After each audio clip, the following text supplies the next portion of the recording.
ఆగో పిలుచుండబోతే ఏం చెప్తా అంటున్నావు? ఏం చెప్తావు చెప్పు. చెప్తా బరాబర్ చెప్తా. భయంగల కోడి అంట బజార్ల గుడ్డు పెట్టిందంట. ముద్దే అన్నే మళ్ళీ భయమే.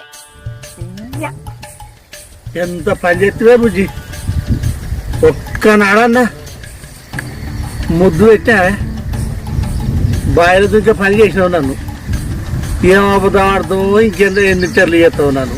నిన్ను చెరువులో నేనెందుకు వేస్తా? 10 అబద్ధాలు ఆడి ఒక్క పెళ్లి చేయమన్నారు పెద్దలు. నేను ఒక అబద్ధం ఆడతా, నిన్ను పెళ్లి చేసుకుంటా. అబ్బా బుజ్జి, నువ్వేమన్నా అనుకో, ఎట్లన్నా అనుకో, ఆ ఆడే అబద్ధం ఏందో జర్రంతా చెప్పరాదే, నా పానం ఆగుతలేదు. అవి నేనే చెప్పాలా? పెళ్లి కావాలంటే మా ఇద్దరు మంచిగా ఉండాలంటే నాకు కడిపోయిందని చెప్తా.